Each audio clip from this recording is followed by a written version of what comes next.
जय सिया राम। हरिओम हरिओम। आदरणीय प्रधानमंत्री नरेंद्र भाई दामोदर दास मोदी ने जो नया पार्लियामेंट बनाया है वहाँ पे इनका पहला प्रवचन भाषण हो ही गया। यूट्यूब पे देख रहा था, जो मास्टर स्ट्रोक्स वाले हैं उन्होंने लिखा हुआ था यूसीसी पर प्रधानमंत्री नरेंद्र मोदी का बयान से विपक्षी चित्त छटपटा रहे हैं, लहालोड हो रहे हैं, बेचैन हो रहे हैं और मोदी ने सबको पटक दिया। मैंने कहा जा सुन लूँ बोला क्या है ना। आपने जो मुस्लिम तृप्तिकरण के नाम पे जो हंगामा मचाया है, अरे बाप रे बाप। तो ज़रूरी है कि 1947 तक देश हिंदू सनातनी सत्ता की व्यवस्था हासिल कर ले। इसके लिए क्या सबसे ज़्यादा ज़रूरी है? ये तृप्तिकरण ख़त्म होना बहुत ज़रूरी है।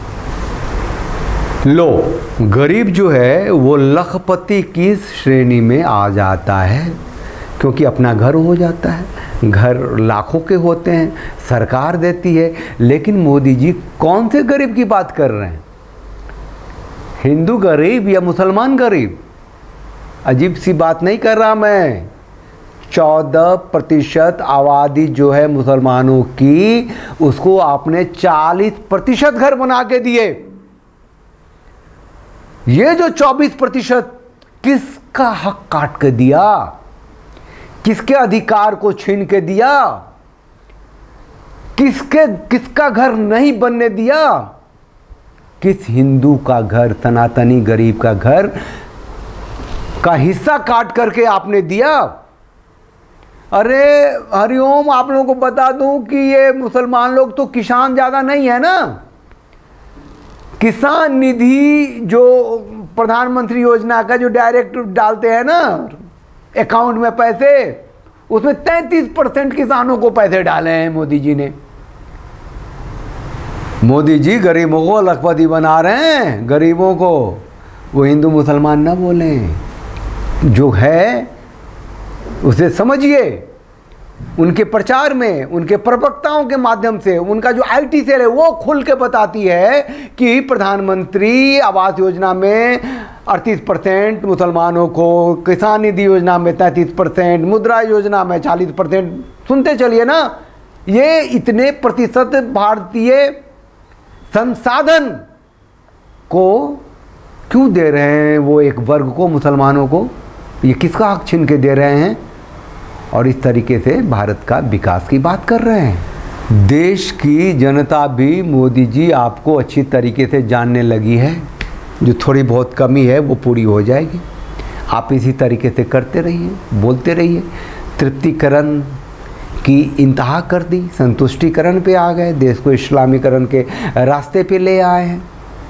और आप ही तो बताते थे कांग्रेस दिस है, कांग्रेस दैट है, कांग्रेस जो मुसलमान की तुष्टिकरण करती है, अपीजमेंट की पॉलिटिक्स करती है। समझाया था ना, कांग्रेस की मिट्टी पलीत कराई ना। चलो आपकी भी होगी क्योंकि आप भी वही कर रहे हो। वो कांग्रेस जो है वो मुस्लिम लीग हो गई है और भारतीय जनता पार्टी आपके नेतृत्व में कांग्रेस हो गई है। हरिओम, सुनिए मेरी बात। ये विकास की बात कर रहे हैं संसद भवन में कि एक्सपोर्ट जो है, दिस में इतना, दैट में इतना, एक्सपोर्ट एक्सपोर्ट एक्सपोर्ट, भारत तरक्की तरक्की तरक्की। कोरोना काल के बाद भी तरक्की। ये कहना भूल गए कि भारत जो है टॉप पे बीफ एक्सपोर्ट में भी गया है। गाय भी काटे गए हैं यहाँ सबसे ज़्यादा।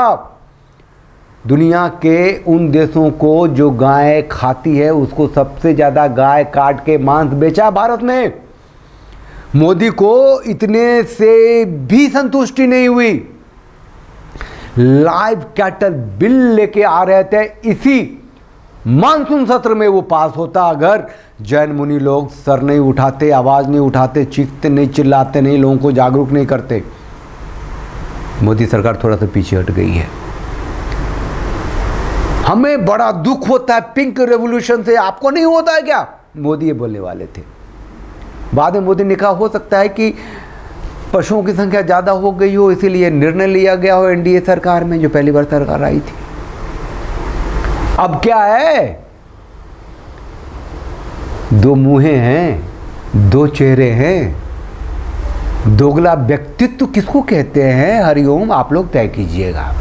आत्मनिर्भर भारत बनाया जा रहा है किस तरीके से?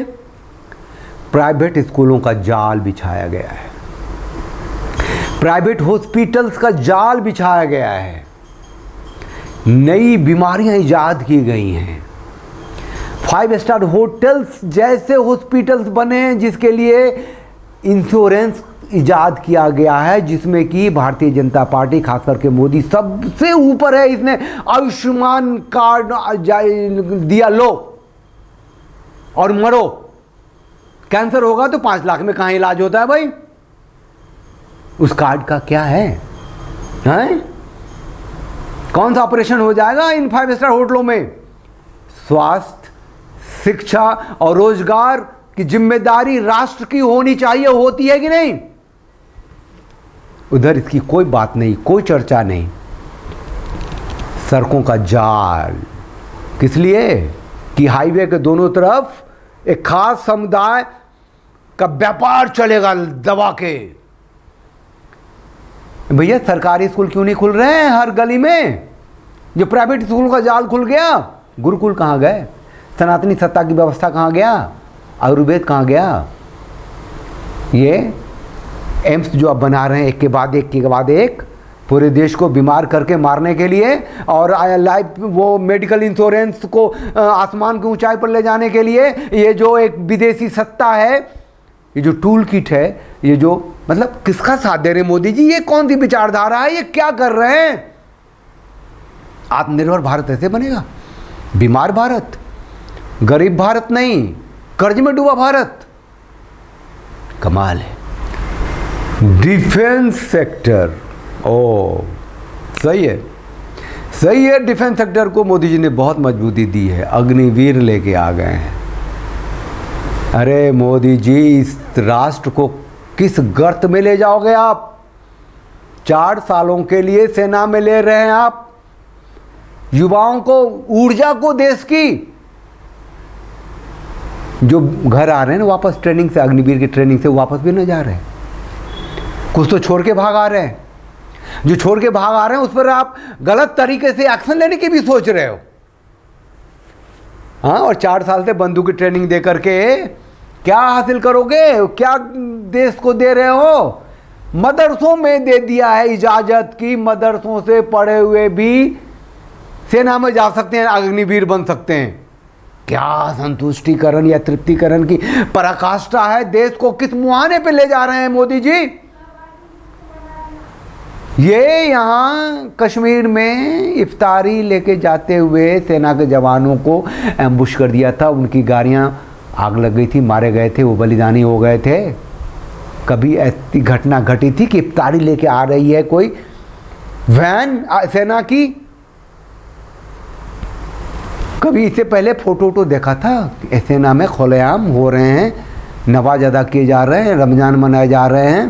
सेना को भी सेकुलर बना दिया।